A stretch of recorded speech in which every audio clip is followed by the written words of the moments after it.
Pontualmente, então, bom dia a todos. Antes de mais nada, fiz de privado, gostaria de cumprimentar sempre o nosso professor Comparato. Professor, é uma honra presidir uma mesa na sua presença, por conta de toda a influência que o senhor teve no pensamento de todos nós aqui na escola.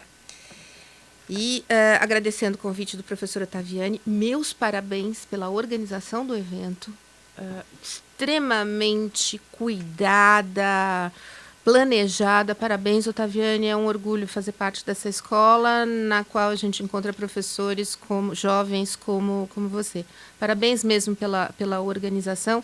Espero que isso sirva de exemplo para a organização de outros eventos em homenagem a professores que formataram o nosso pensamento, como é o caso do professor Comparato. Bom, nosso painel aqui... Professor Ernesto chegou. Professor, por favor. Aqui, ó. Sob minha presidência, quem me conhece, é tudo no horário. A gente começa no horário, eu caço palavra e tudo... Por favor. Bom, nós vamos tentar ficar estritamente dentro do horário, em respeito a vocês, em respeito aos outros professores. Nosso painel hoje, o primeiro, né, do dia, tensionando direito privado. Nós teremos a professora Judite, depois... Não, quem vai falar primeiro, desculpem, é o professor Marcelo Proença, que por questões pessoais pediu para falar antes. Depois, professora Judite e depois, professor Ernesto. Cada um dos palestrantes falará sobre 30 minutos, aproximadamente 30 minutos, aproximadamente para o menos, né? Mais que 30 minutos, não. O tempo máximo de 30 minutos. E, sem mais, então, eu passo a palavra ao professor Marcelo Proença.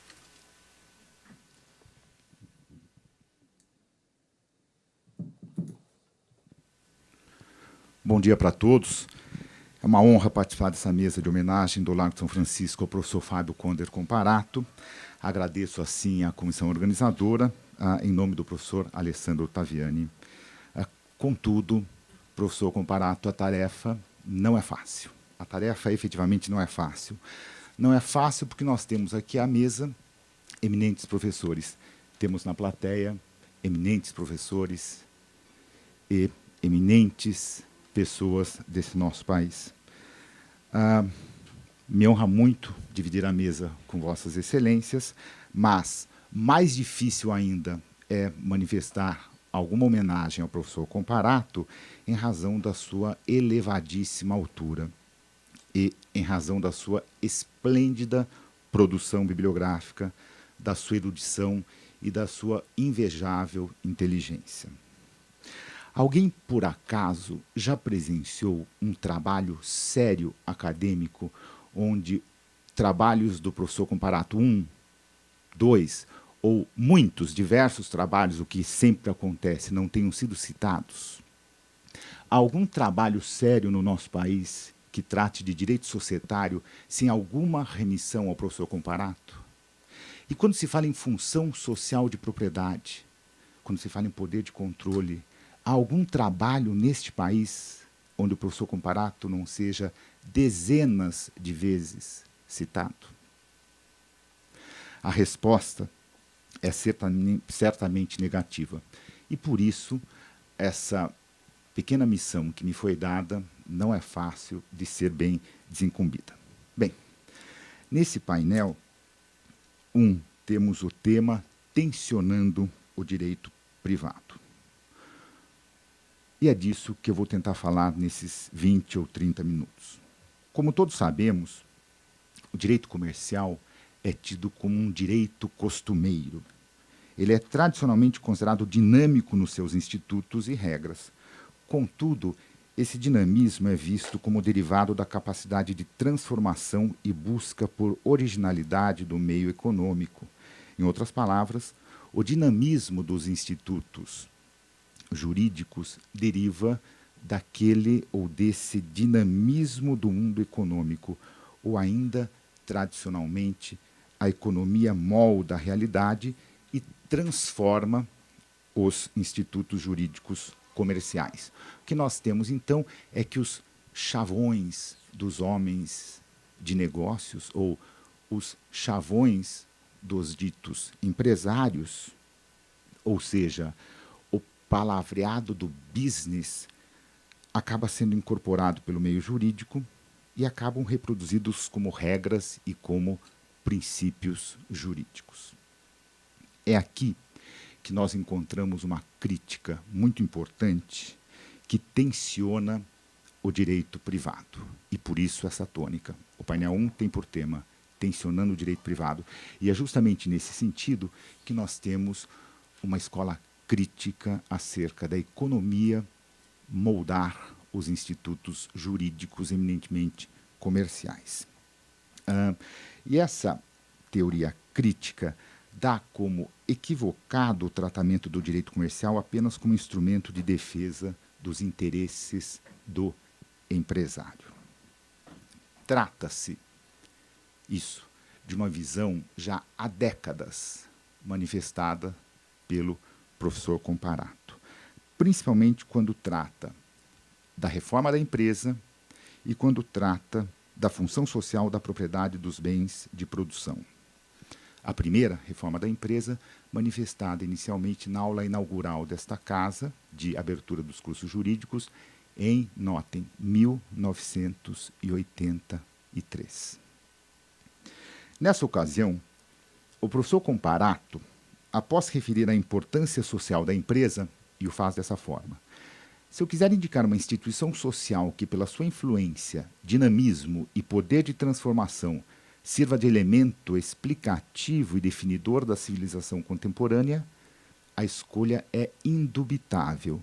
Essa instituição é a empresa. Muito bem. Depois disso, o professor demonstra a existência de uma nova disciplina da empresa. Vejam as palavras do professor Comparato. Se a verdadeira Constituição não se limita a organizar as funções, mas regula também o exercício de poderes no âmbito da sociedade civil, se a vida política não se dissocia da atividade econômica, aquela pertinente à esfera estatal e esta reservada à vida privada, como assoalhava a ideologia liberal, é fora de dúvida que a verdadeira reconstitucionalização do país passa por uma reorganização da sociedade civil e, nesta, por uma nova disciplina da empresa. Muito bem. Continua o professor Comparato para defender que a tradicional divisão da ordem normativa em direito público e privado perdeu valor explicativo para, citando então o artigo 160 da Constituição Federal de 67 e de 69, defender que as empresas, principais agentes da vida econômica, estão obrigadas à sua observância. Notem que interessante, senhores, diz o professor Comparato. Por conseguinte, destinatário de normas constitucionais desse tipo não é apenas o Estado. Não se trata de simples regras de organização, mas de verdadeiras normas de conduta. Sua observância impõe-se a todos, órgãos do poder público ou pessoas de direito privado. Especificamente no tocante ao artigo 160 da Constituição Brasileira e a outros dispositivos fundamentais da ordem econômica e social do país, obrigadas ao seu cumprimento são, evidentemente, as empresas, como principais agentes da vida econômica. Assim, reconhecendo, em via de consequência, uma função social à empresa, surge, em minha opinião, a mais bela passagem da aula. E repito, isso em 1983. Vejam, na minha opinião, a mais bela passagem da aula inaugural. A lei reconhece, pois, que as empresas atuantes nesses setores exercem autêntica função social. A expressão cujo uso e abuso se estendeu neste século, não raro como forma de justificação ideológica do capitalismo, foi consagrada na norma básica citada no artigo 160 da Constituição. Importa ao jurista precisar seu conteúdo, livrando-a da vacuidade inoperante com que foi entronizada em lei. Função, diz o professor Comparato, em direito, é um poder de agir sobre a esfera jurídica alheia, no interesse de outrem, jamais em proveito do próprio titular. A consideração dos objetivos legais é, portanto, decisiva nessa matéria como legitimação do poder.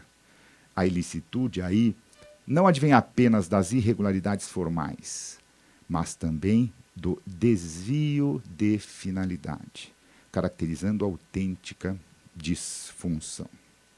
Contudo, logo após, o professor Comparato mostra o problema para a execuibilidade do comando normativo.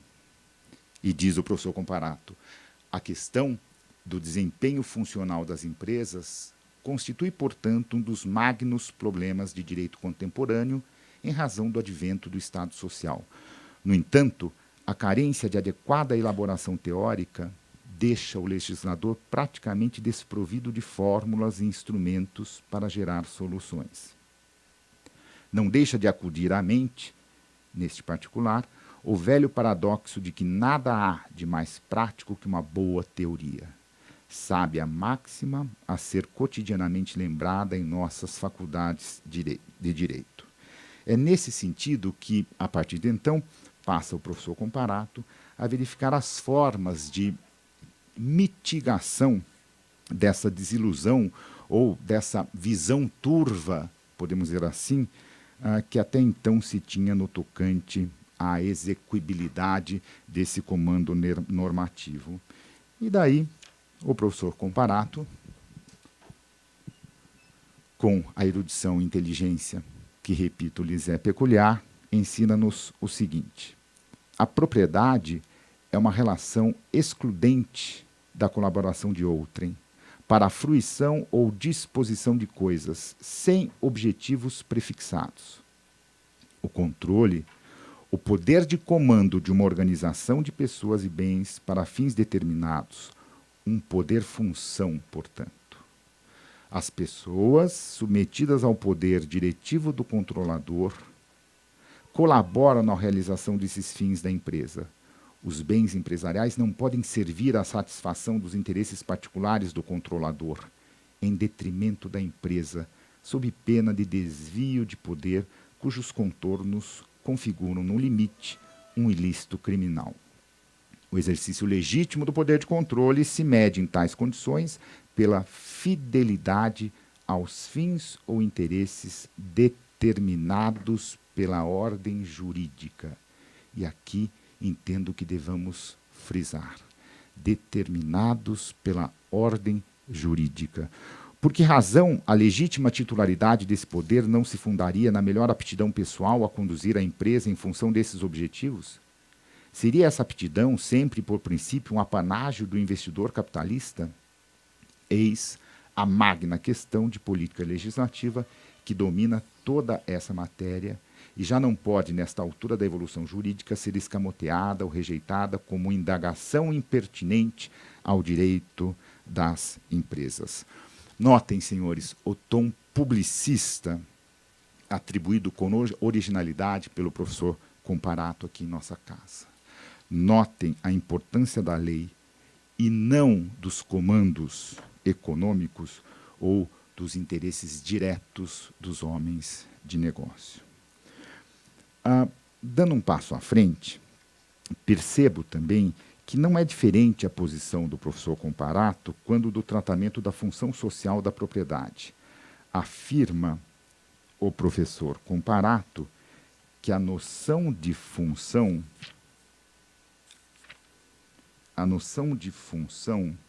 no sentido em que é empregado o termo nesta matéria, significa um poder.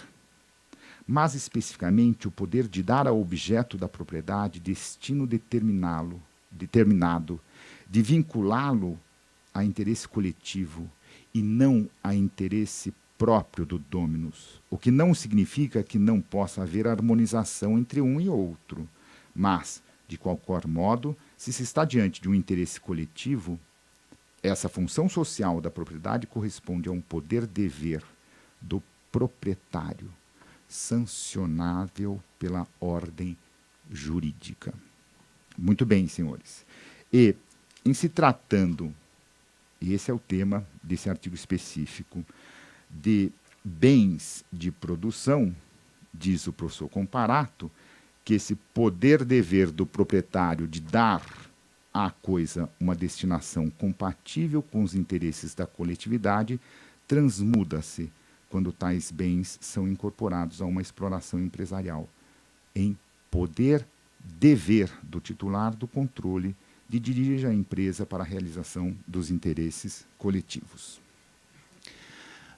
Senhores, referidas visões manifestadas, repito, na década de 80, aqui no Largo de São Francisco, inauguraram a crítica ao tradicional estruturalismo do direito comercial, baseado em costumes e baseados no interesse do empresário.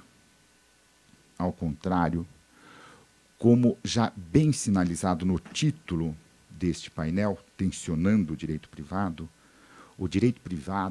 com essa visão crítica das finalidades e dos objetivos do direito comercial, encontra-se absolutamente tensionado, ficando, então, o direito comercial, até então tratado como um ramo típico do direito privado, apesar das críticas manifestadas pelo próprio professor Comparato sobre a divisão entre direito privado e direito público, ou dicotomia entre privado e público, o direito privado, o direito comercial acaba sendo estruturado, acaba sendo bem conformado e norteado com muito de interesse coletivo, de interesse público, de interesse social. Essa, na minha opinião, é o pensamento manifestado inicialmente pelo professor Comparato dentro da nossa casa. E esse ensinamento tem sido muito bem, na minha opinião, evoluído aqui nesta casa por discípulos do professor Comparato. São dezenas os trabalhos mais recentes que evoluíram, não lapidaram, evoluíram e trazem ao nosso tempo essa crítica inicial estruturalista do direito comercial. Professor Comparato, obrigado por nos ensinar que é missão do direito transformar a realidade. E essa não é uma missão da economia. O direito pode transformar uma realidade, não a economia. E agora, mais individualmente, eu quero agradecê-lo pelas suas aulas. O senhor, com autoridade, com muita competência, com elegância e com uma invejável inteligência e sabedoria, pôs em movimento nós, alunos do 5º ano, que optamos pelo direito empresarial, na turma de 1989, turma da qual me incluo. Com sua, vou dizer, de Vossa Excelência num minuto, com essa sua postura de intransigência com a necessidade de um estudo sério, com a rigidez que o senhor aplicava às suas avaliações, dentre tantas outras condutas que poderiam ser citadas, o senhor contribuiu para que essa turma de 1989, fizesse atuais 7 professores dessa casa, onde incluo a nossa professora titular, a nossa chefe de departamento, a professora Paula Forgione. O senhor contribuiu e muito para a formação de 7 professores dessa casa.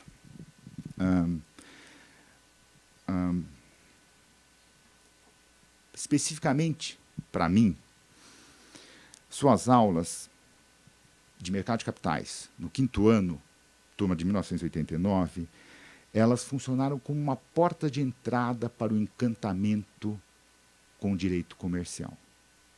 Suas aulas de mercado de capitais acabou desaguando na minha tese de doutorado, denominada Teoria Jurídica do Uso de Informações Privilegiadas, do Insider Trading.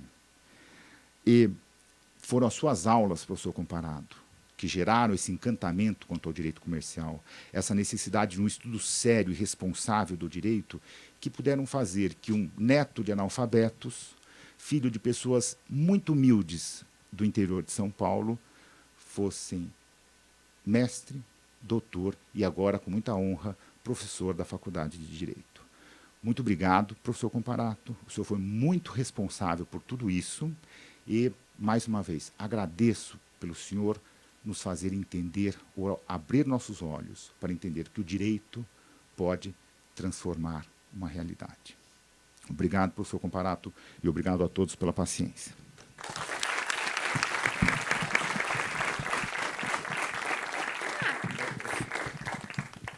Nossa, parabéns, professor Marcelo, pela sua intervenção. Eu vou aproveitar que o professor Marcelo... Isso aqui está me sacaneando. Me ajuda aqui, pronto. Aproveitar que o professor Marcelo ficou dentro do tempo, e eu tinha me planejado para falar depois dele, porque ele seria o último, né? Você vai ter que ir embora, não tem problema. Eu não vou falar muito, porque presidente de mesa não é para falar muito. Mas, na condição, enfim, de chefe do Departamento de Direito Comercial, na verdade, quinta-feira passada eu passei para o Calixto, a chefia, e o Calixto está de licença. Então, nessa qualidade... e também na qualidade de alguém, de uma professora que não tem um convívio pessoal tão estreito com o professor Comparato, como o professor Ottaviani, como o Giba, o professor Bercovitch, do Departamento de Econômico, eu acredito que seja interessante colocar algumas coisas que são a comprovação da influência que o professor Comparato teve, e não uma influência pessoal, uma influência com base na sua obra. Se eu li a obra toda a obra de 3 autores da minha vida, foi Ascarelli, professor Eros e o professor Comparato. O que mais, talvez um dos maiores legados do professor Comparato seja esse viés, essa característica muito marcante do atual Departamento de Direito Comercial da faculdade, que é acreditar que o direito comercial tem que superar esse vetor excessivamente privatista e que direito comercial lida com a implementação de políticas públicas. O que nos dá alguns conflitos com o Departamento de Econômico, às vezes por conta de regência de matérias, etc., mas talvez aqui, sem fazer nenhuma injustiça aos nossos colegas de outras instituições, aqui seja o único lugar em que a gente realmente acredite nisso como uma equipe. O direito empresarial é um direito que tem que superar o seu viés excessivamente privatista e que vem de uma tradição da sua historiografia. Provavelmente, desde Goldschmidt, um dos primeiros, né, talvez o grande primeiro historiador do direito comercial, vem essa ideia que o direito comercial brota dos usos e costumes e que não existe política pública por trás disso, e que não existe Estado por trás disso, e que não existe o próprio direito por trás disso, enfim. Se o direito comercial continuar nessa estrada, ele vai virar o que ele está nos concursos da Ordem dos Advogados, nos concursos da magistratura e no que todo mundo pensa que o direito comercial seja, que é decorar quórum de sociedade limitada para fazer exame público. Porque o direito comercial virou isso nesse país. Enquanto não se superar, enquanto o direito comercial não resgatar essa essência, ou não explicitar essa essência que começa entre nós com o Ascarelli e depois vem para o professor Comparato, nós não vamos conseguir mudar esse cenário. E a maior lição que o professor Comparato passa é que a empresa é um agente econômico. A empresa só existe porque ela age no mercado. E se alguém quer fazer uma crítica séria do sistema capitalista, tem que entender como o mercado funciona e tem que entender como a empresa funciona no mercado. Essa é uma das principais lições suas, aliada ao fato que o direito comercial lida com a implementação de políticas públicas. Eu não vou falar mais nada porque tem Se você tivesse me dado a opção, Otaviane, eu teria escolhido para falar sobre o indispensável direito econômico, que talvez seja o meu texto preferido do professor Comparato. E todas as vezes que eu leio aquele texto, eu entro numa crise existencial profunda, eu confesso. O direito comercial, qual é o objeto do direito comercial? Porque a gente vai lidar também com a implementação de políticas públicas.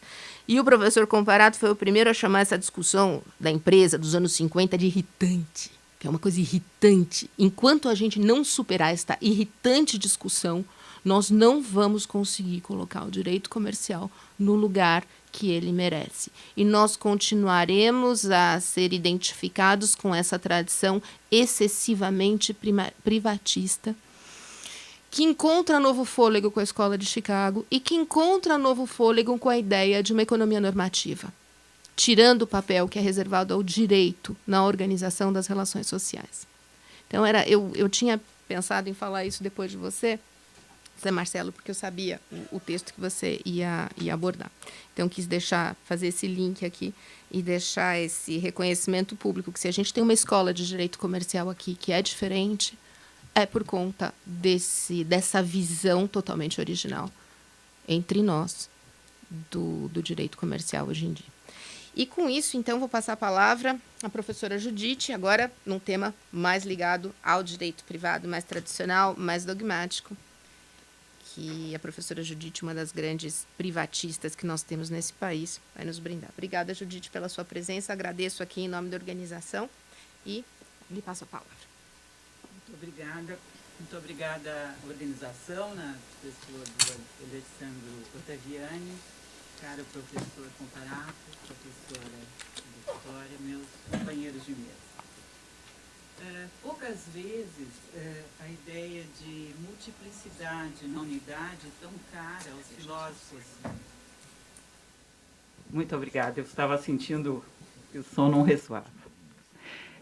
Como eu dizia, poucas vezes a ideia de multiplicidade na unidade tão cara aos filósofos do Quattrocento terá encontrado concreção tão viva em carne, osso, espírito e inteligência quanto em Fábio Conder Comparato. Assim atesta sua obra marcante, multiforme, complexa. Assim comprovam os variados painéis que compõe essa justíssima homenagem promovida pelo Grupo Direito e Desenvolvimento Desafio Furtadiano. E assim enfatizarei eu, por um viés particular, Fábio Comparato, doutrinador, por meio da escolha que fez, nos idos dos anos 60, do objeto da sua tese doutoral defendida na Universidade de Paris, escolha que, a crer no prefácio posteriormente oferecido por André Tank, seu orientador, eminente civilista, surpreendeu até mesmo a ele. Um ensaio de análise, assim a nomeou Comparato, acerca da concepção dualista da relação obrigacional. Eu acabo de adjetivar Comparato como doutrinador, o que nada tem de surpreendente como qualificação ao autor da mais importante obra brasileira de direito societário no século XX, Poder de Controle da Sociedade Anônima. Mas a minha ênfase recai num ponto específico.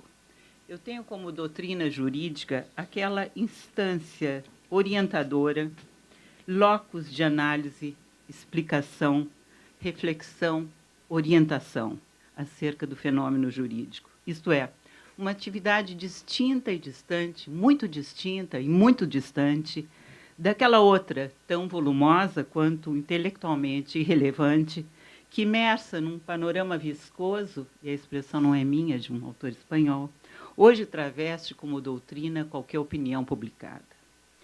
Meu intuito, ao falar sobre a tese, excede na analise dualiste de la obligation droit privé, acentuando a qualificação de Comparato como doutrinador, visa enfatizar o seu papel como artífice da ciência do direito. Essa instância que são reconhecidos a autoritas intelectual e o papel criador de modelos jurídicos hermenêuticos que permitem captar com clareza, integridade intelectual e verdade o fenômeno jurídico e sua constante transformação. Durante 6 ou 7 séculos, desde a formidável sistematização operada nas fontes romanas do direito civil pelos juristas do ius commune, era assente ser o direito das obrigações a província civilista mais infensa às alterações trazidas ao direito pelo transcurso do tempo. O gênio do pensamento jurídico aí teria alcançado seus píncaros, sendo as suas regras imutáveis. Falácia que perdurou até o século passado, muito embora na Alemanha dos 800, Savigny tivesse se ocupado exaustivamente do conceito de obrigação e, mais ainda, de relação obrigacional, fixando os contornos do que veio a ser conhecido como a primeira das doutrinas pessoalistas da relação obrigacional. Para as doutrinas pessoalistas, obrigação é um direito a uma atividade humana, alicerçada numa estrutura unitária, é dizer, a obrigação resulta de uma ligação entre pessoas ou sujeitos jurídicos, constituindo uma relação entre dever e pretensão, uma relação entre duas vontades. Essa relação importaria uma restrição à liberdade do sujeito que se ocupasse da posição de devedor, que, pelo vínculo obrigacional, o credor adquiriria um domínio sobre parcela de liberdade do devedor. A obrigação seria, portanto, nesse imaginário jurídico, o domínio da vontade do devedor pela vontade do credor. Já no final do século XIX, seguiram por antítese as doutrinas pessoalistas as chamadas concepções realistas em suas várias tonalidades, o que suscitou uma objetivação da noção de obrigação para se entender que o credor tem um direito não a uma conduta meramente pessoal do devedor, mas antes a um bem, isto é, a um quid econômico apto a satisfazer necessidades. Como exacerbação dessa ideia, surge a definição da obrigação como uma relação entre patrimônios, não mais uma relação entre pessoas ou entre vontades. Não mais, portanto, como uma simples relação intersubjetiva, o que na doutrina francesa foi posto com todas as letras por Eugène Godemet. Esse autor de transição, que escreve entre os finais do século XIX e o início do século XX, fazendo coro ao senso comum pelo qual o direito das obrigações era o mais infenso dentre todos os setores do direito privado, as mudanças políticas, éticas do meio social, preconizava, no entanto, não ser este imune ao que ele chamava de evolução econômica. Modificando-se o crédito através dos tempos, dizia Godemet, e diminuída a importância da pessoalidade em razão do fenômeno da transmissibilidade dos créditos e das dívidas, a consequência estava em que a personalidade do devedor ou do credor diminuía de importância. Portanto, seria, segundo Godemet, um elemento meramente secundário da obrigação. Daí ele a dizer que, modernamente, o crédito e a dívida não são uma relação são uma relação entre patrimônios muito mais do que uma relação entre pessoas. Mas como tudo, ou quase tudo, no direito e também na vida, a tese e a antítese seguiu-se a síntese transformadora, traduzida na concepção dualista do fenômeno obrigacional, dita doutrina do Schuld und Haftung. Proposta por autores alemães do final dos 800, notadamente Becker e Brinz, e aperfeiçoada em 1917 por von Gierke, a doutrina significou uma reação às análises pessoalistas, reação esta que, afirma Comparato, está inserida historicamente na vasta corrente positivista que, negando a priori os princípios metafísicos, até então admitidos como indiscutíveis, começava naquele momento, nos domínios do direito, a atacar o dogma da autonomia da vontade. Seus propositores, amparados em estudos sobre o antigo direito germânico, decompunham a obrigação em dois momentos distintos: Schuld, ou débito, e Haftung, palavra traduzida ora como responsabilidade, sujeição, garantia, ou ainda pelo neologismo respondência. Von Gierke, germanista, assim formulou a distinção entre esses dois momentos, o da dívida e o da respondência ou responsabilidade. Schuld, dizia ele, é a dívida autônoma, quer dizer, uma relação jurídica existente em si mesma e que tem por conteúdo um dever legal. A essência da responsabilidade, Haftung, consiste, por sua vez, na submissão ao poder de intervenção daquele a quem não presta o que deve ser prestado. Estabelecida analiticamente a distinção, propôs Brindes que, na análise do fenômeno obrigacional, ao invés de se partir do dever de cumprir a prestação, cuja ação e execução seriam simplesmente a sanção, cumpriria seguir um caminho inverso, partir da coisa, Ding, que dará ao credor a satisfação que objetiva, ou, em outros termos, a coisa que responde, haftet, a ideia de respondência. Assim, a partir desse momento, construiu-se a distinção analítica entre dívida e garantia, conferida ao seu cumprimento, daí nascendo, pelo momento da garantia, a relação de responsabilidade que é independente da vontade do devedor. Quando constituída a obrigação, o devedor restaria induzido ao dever de efetuar determinada prestação. Esse dever, no entanto, por si só, não permitiria ao credor exigir coativamente a execução. Essa pertence ao campo da Haftung ou da responsabilidade, pela qual a pessoa do devedor ou de terceiro ficam sujeitos à agressão patrimonial no caso de inadimplemento. Como observa Hans Rathenauer, quem mais levou adiante essas ideias foi von Gierke, que, a partir de uma perspectiva socialista conservadora, percebera na doutrina romanista da relação obrigacional um excesso de poder conferido ao credor. Ao deixar marcado que a intervenção do credor não se dirigia à pessoa do devedor, mas contra o objeto da responsabilidade, von Gierke adequou a relação obrigacional às condições da sociedade industrial, para a qual é disfuncional o excessivo rigor com o devedor ou a concentração de poderes exclusivos no credor, na medida em que esta relação se colocava exclusivamente como um pressuposto, mas nunca como uma condição exclusiva para a intervenção do credor.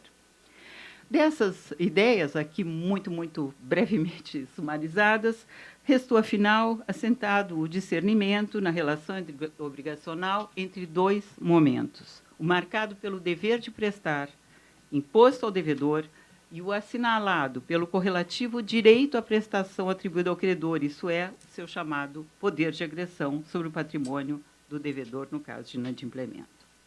E, evidentemente, a garantia que é dada àquele que representa.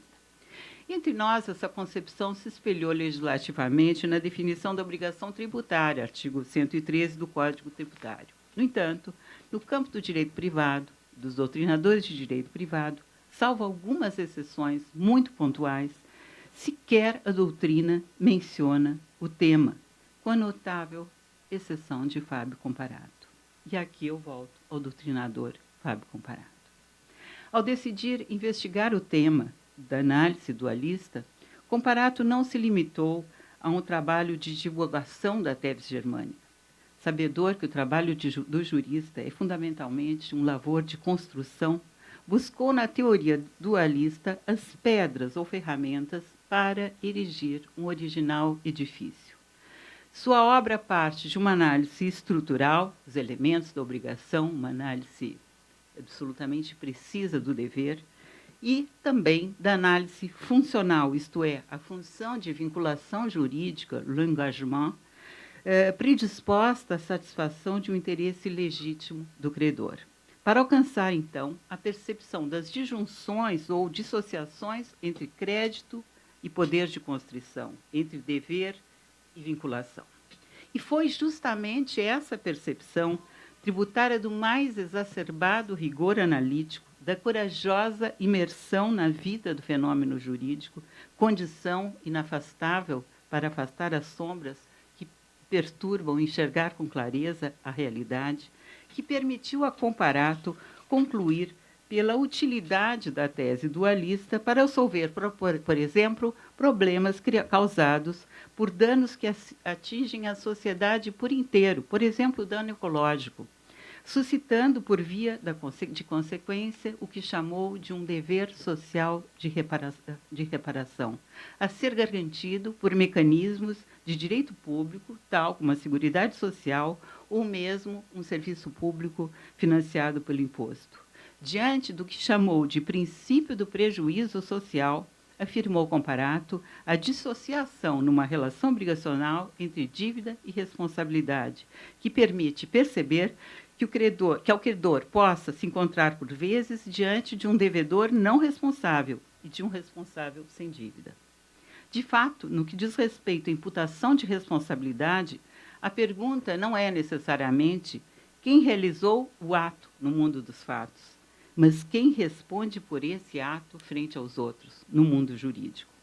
A concepção dualista permite ultrapassar a camisa de força da responsabilidade pessoal do devedor, bem como é o filtro analítico adequado para compreender as transformações por que passou, Dr. Ernesto, o seguro de responsabilidade civil nas últimas décadas, tornando viável pensar na criação de fundos que garantam, por exemplo, um grave problema social, qual seja a responsabilidade das empresas de transporte coletivo, especialmente ônibus e trens urbanos, pelos prejuízos decorrentes da criminalidade violenta no interior dos veículos, tema hoje tratado como se for um mero fortuito externo exonerador de responsabilidade, o que é objetado pela tese de André Rodrigues Correia.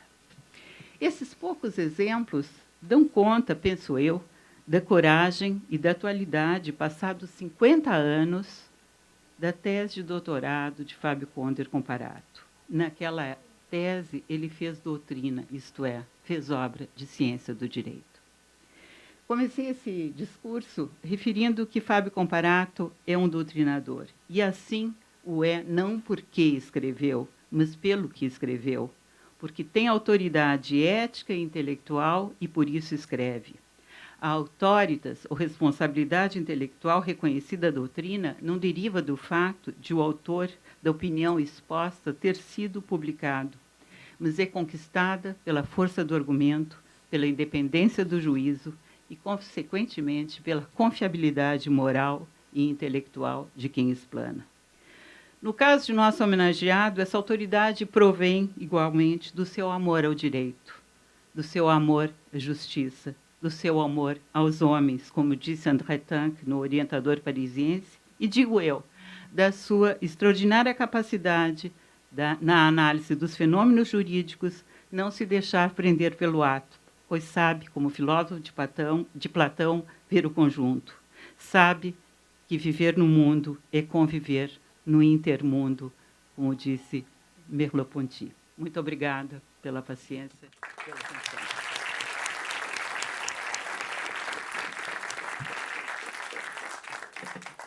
Minutos, doutora Paula. Não, está muito bem isso aqui. Muito obrigada, professora Judite, pela sua erudita e justa palestra. E passo, então, a palavra ao doutor Ernesto, que nos falará sobre o seguro de crédito. Acho que você pega aqui.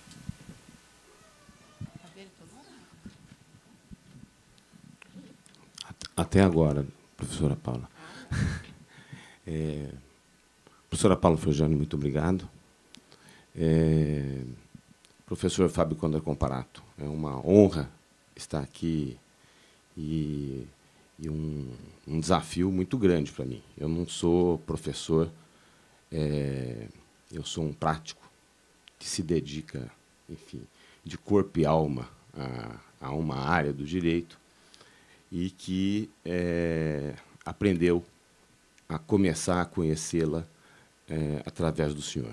Eu queria agradecer o Alessandro Ottaviani por essa oportunidade, a Faculdade de Direito da USP por essa oportunidade, e dizer que o que eu vou falar é uma coisa muito fácil, porque eu já fui precedido pelo Marcelo Proença, pela doutora Paula Forgiani, que fez uma intervenção com conteúdo, e pela aula brilhante que a Judite sempre dá, e que transforma numa dificuldade maior ainda falar depois dela.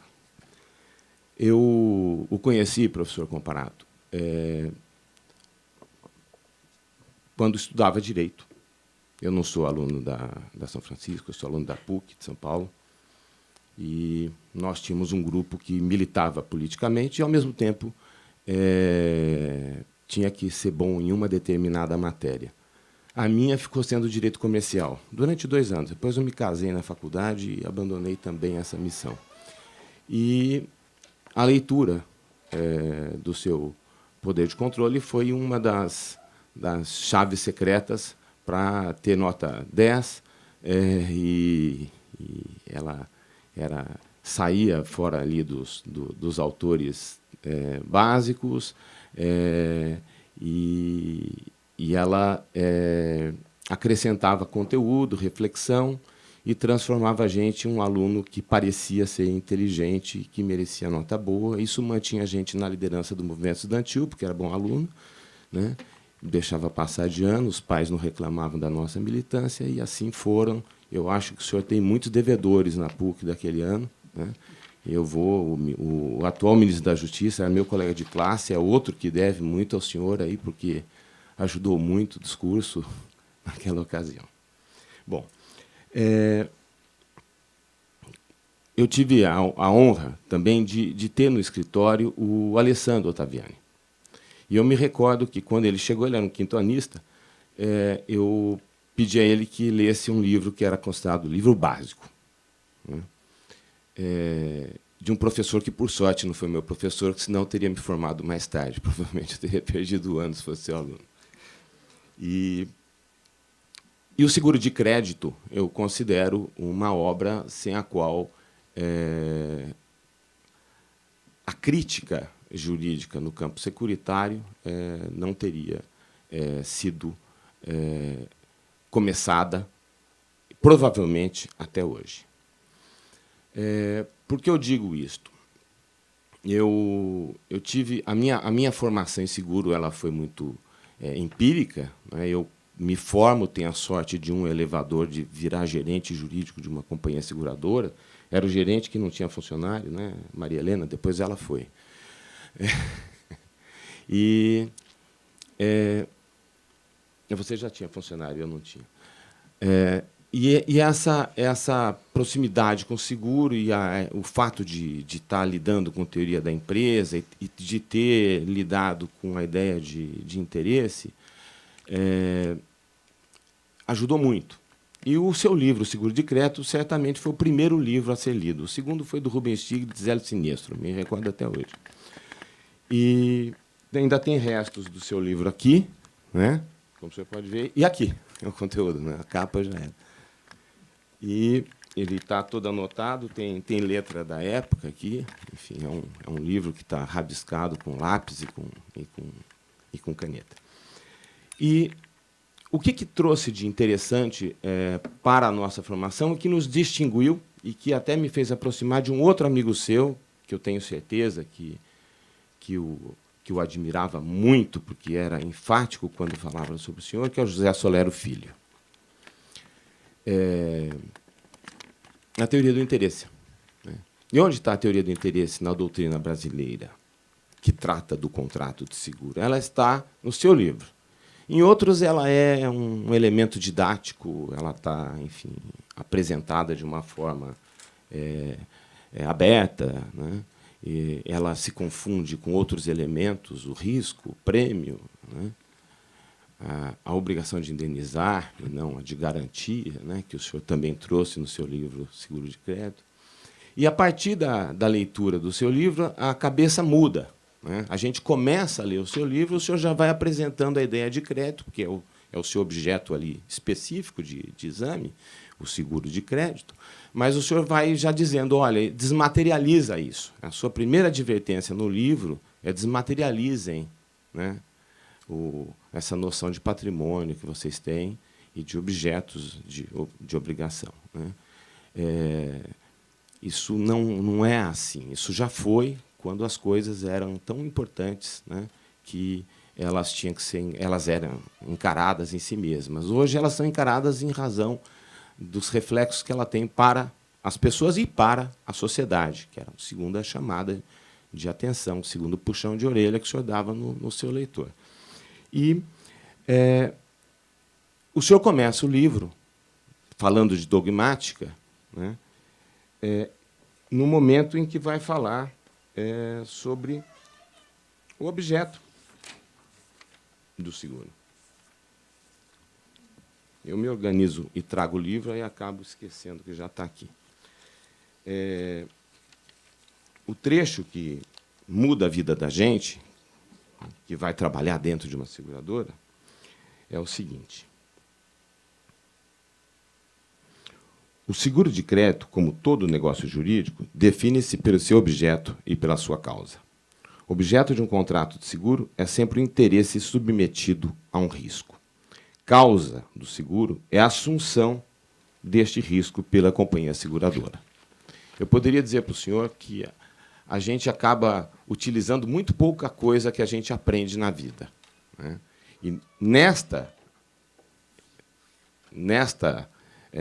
parte inicial, introdutória do seu livro, quando o senhor apresenta o tema, estão dois elementos que eu e diversas outras pessoas, a própria professora Judite, né, quando fala na transsubjetividade do conceito de segurado, ela vai buscar lá na teoria do interesse, quando fala na comutatividade do contrato de seguro, que nós vamos buscar todos na sua obrigação de garantia. Não é? Está tudo aqui, né? Não falta nada. E já foi apresentado com a advertência. Desmaterializa. Considerem, enfim, as coisas não como coisas, mas como, enfim, bens que refletem relações, que despertam interesses e que interesses esses que são protegidos pelo seguro, interesses esses que são os que serão objeto aí dos negócios jurídicos em geral.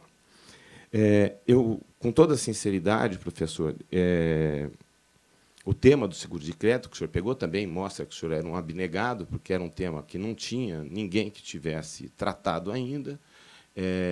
E, na própria prática seguradora brasileira, não era algo de tanta relevância. Estava começando, dando os primeiros passos. Ali, eu diria que, até hoje, dá os primeiros passos, não é? Mas o senhor o adotou como tema de sua livre docência, lá em 1966, não é isso? E depois o senhor nos presenteou o resultado dessa pesquisa em 1968, não é? Ensinando a todos nós que nós tínhamos que prestar atenção em duas coisas essenciais, que o segurador garante, ele indeniza se for o caso, mas ele garante essa obrigação que nasce com o contrato de seguro, é um contrato de garantia, né? E que ele garante o interesse relativo a um bem da vida, e não os bens da vida em si.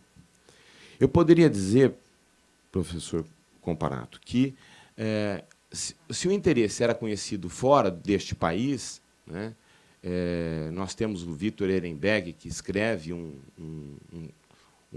uma monografia sobre o interesse no contrato de seguro em 1915, mas, afinal de contas, ele era alemão. A Alemanha tinha uma lei especial de contrato de seguro de 1902, nós não temos até hoje nenhuma. E se, naquele ambiente, a questão do interesse era uma questão que chamava a atenção do pai do direito do seguro alemão, a ponto de lhe dedicar uma monografia, no direito do seguro brasileiro, até hoje, eu não encontrei nada, a despeito do Código Comercial ter a sua norma tratando da questão do interesse lá em 1850, e o que foi, enfim, colocado de lado com o Código Civil de 1916, que, enfim, praticamente não trata, aliás, não trata do interesse e o coloca por debaixo do tapete.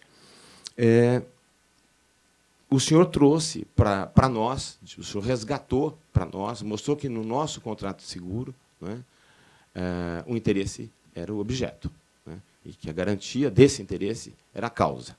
E, a partir daí, os raciocínios começaram a mudar, e eu diria que o senhor dividiu a doutrina brasileira, dividiu a compreensão de seguro neste país, né, aqueles que são subservientes, bastante subservientes, à ideia de que estamos aqui para servir os nossos clientes, e os nossos clientes são aqueles que podem pagar, e por consequência, nós não falamos nem de direito de minoria, nem de coisas perigosas para a expansão dos conceitos nos contratos que os nossos clientes têm interesse.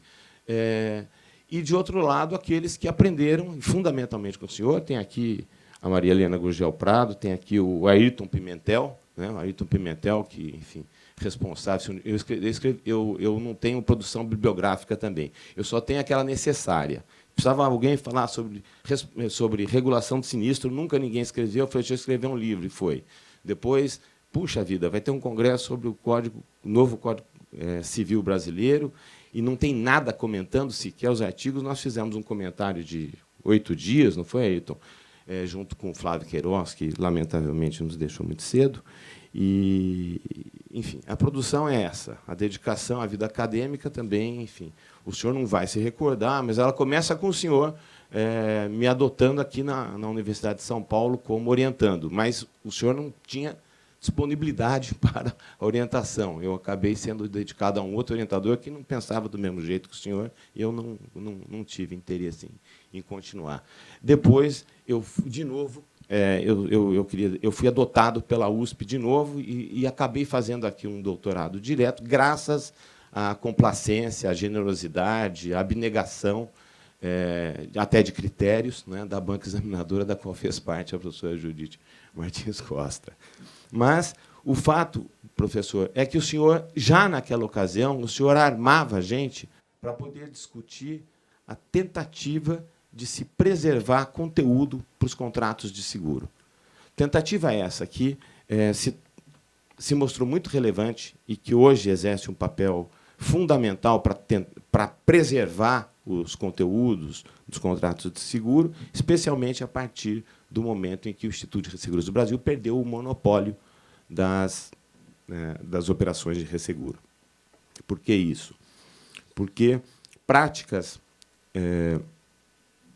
o interesse já havia sido assimilado, pelo menos lá dentro do IRB, então, as nossas apólices, elas garantiam interesses relativos, especialmente no risco de engenharia, a empreendimentos ou nos riscos operacionais da indústria, a atividade exercida dentro dos parques industriais. E, a partir dos anos 90, isso começou a desaparecer, começou a se falar na privatização, na quebra de monopólio, e o mercado estrangeiro entra no Brasil, trazendo a ideia de dano físico à propriedade tangível, né? Physical damage to tangible property, né? E, enfim, que a gente fala, olha, vocês podiam escrever coisas, né, que fica mais fácil, e vem para o nosso campo, né? Essa ideia é uma tentativa de esvaziar a contrato de seguro, e ela acaba acontecendo de uma forma contundente.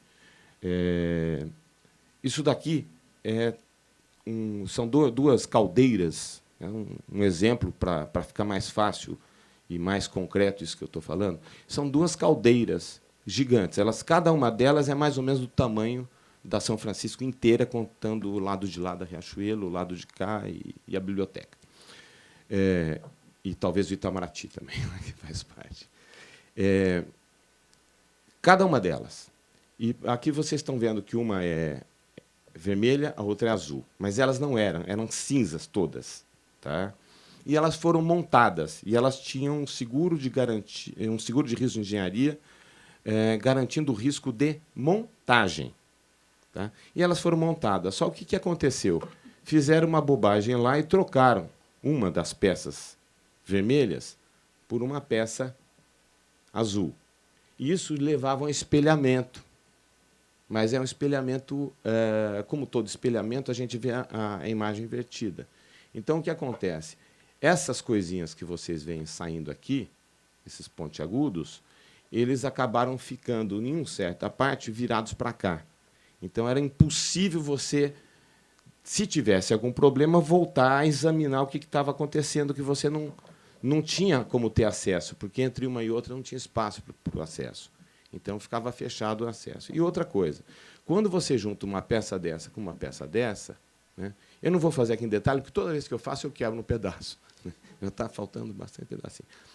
Mas quando vocês colocam um azul no vermelho, essas guias aqui, que são as tubulações pela qual vai passar vapor em altíssima temperatura e pressão, elas não casam. Elas não casam e você acaba tendo que... Isto se torna uma granada, né? Se continuar, explode e sofre dano físico, né? A coisa segura, né? Mas, se não, isto vai ser preservado, as vidas não vão se perder com a explosão, vai ser possível utilizar depois essas peças, mas, para isso, é necessário desmontar, reparar e remontar, o que certamente deve custar mais caro do que as coisas em si. Não é? Então, o interesse do dono desse equipamento, que vê que ele foi montado errado, que lhe deram um turnkey perigoso, que ele, por sorte, não startou, ele fala, puxa vida, eu agora tive um prejuízo muito grande. E chama lá o segurador dele. E o segurador dele vem e fala, olha, nós garantimos apenas se houver dano físico. Não é? Bom, a prática do mercado segurador, nos riscos de engenharia e riscos industriais, passa a ser essa. O discurso passa a ser esse. Tudo isto acaba virando, quando é prejuízo muito elevado, acaba virando demanda judicial, vai demorar aí 10, 15, 20 anos para resolver. E, quem sabe, até lá, a cultura jurídica já é outra, é uma cultura jurídica coisificada e já não mais, né, abstraída do bem corpóreo. Mas o fato é que isto tudo vira conflito. Né? E, para legitimar o conflito, acaba havendo um fenômeno que o professor Comparato, enfim, bem conhece e tanto já nos ajudou a compreender e a ter o cuidado de observar para ver se não está acontecendo. Acontece uma captura que é a captura de agência, que é a captura de cultura, que é a captura de técnica jurídica. Não é? E, olhem, os senhores, eu vou ser rápido agora, porque eu sei que meu tempo já está esgotado, em razão da pressa e da ênfase da escrita aqui ao lado.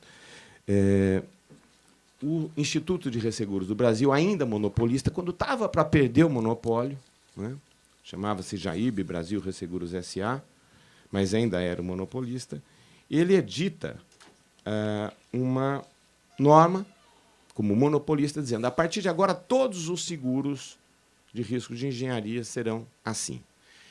Mas ele acaba, independentemente dessa norma, colocando a mesma redação em outros seguros. E o que diz essa norma? Ela diz o seguinte.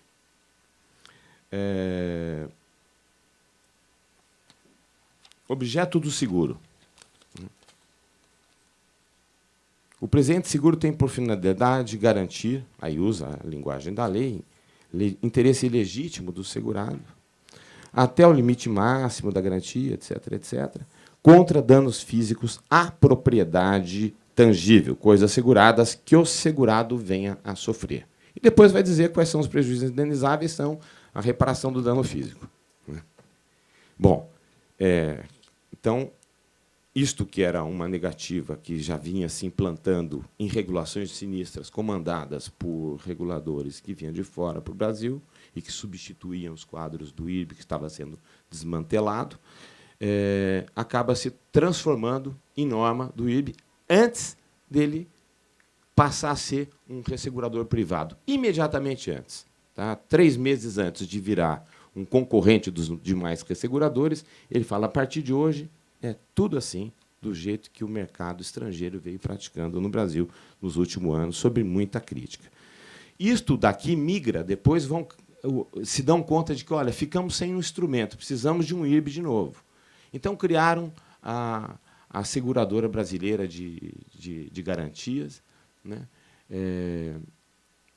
E é interessante ver que, na norma que a cria, na lei, né, há lá um dispositivo dizendo que ela poderá garantir, inclusive, danos físicos a imóveis. E a gente lê aquilo lá com tristeza, manda aquelas cartas de última hora lá para para a Casa Civil, falando, por favor, ó, você está engolindo aqui a ideia do dano físico. Não faz isso, ela pode garantir. Né? A gente teve aqui em São Paulo um prédio da Coab que foi construído com um problema estrutural gigante que ninguém podia ocupar porque o risco de morrer era muito grande. Mas esse não sofreu dano físico, ele estava lá. Ele só ia sofrer dano físico quando caísse em cima da cabeça das pessoas. E aí seria um sinistro. Né? Mas, enquanto estivesse lá, sem dano físico, não seria sinistro no mercado. Bom, professor Fábio Conde, o meu tempo já se esgotou, eu acabei mais charlando do que falando. Eu peço desculpas, eu tinha me preparado aqui para tratar dogmaticamente, mas eu gostaria, então, de agradecer ao senhor, primeiro, por não ter sido meu professor, porque teria atrasado lá os meus compromissos familiares e tal. E, segundo, por ter se mantido como se mantém e veio se engrandecendo até hoje como utopia de modelo, de jurista, que deixa a gente com a alma viva, renovada, e permite a gente desenvolver determinadas lutas. Né? Hoje, uma das coisas que mais ocupa o meu dia a dia é tentar trabalhar para que exista uma lei de contrato de seguro para o Brasil. E essa lei de contrato de seguro, o senhor pode ter certeza, a teoria do interesse, a ideia de que seguro é contrato de garantia, elas estão tão plasmadas lá e estão tão articuladas com a ideia de que aquele contrato é um contrato de solidarização, ele tem uma função social, ele não pode ser visto como especificações e segmentações, como essa coisa que afasta o produto da realidade das pessoas que vivem em sociedade.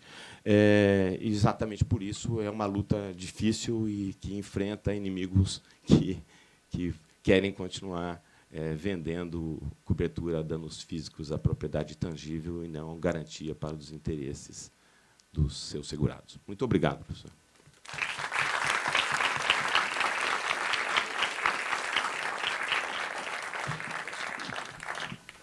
Muito obrigada, professor Ernesto, pela sua exposição. E vamos encerrar, lembrando que o próximo painel é às 18h30, sobre o tema Transformando o Direito de Empresa. Muito obrigada a todos. Só uma última observação, professora Otaviana, esse seminário aqui comprova que você não precisa de patrocínio e de dinheiro para fazer um evento de um nível muito alto. Ou seja, a nossa liberdade acadêmica pode ser plenamente preservada e com uma organização do nível desta aqui que você fez. Meus parabéns, então, boa tarde a todos e até hoje à tarde.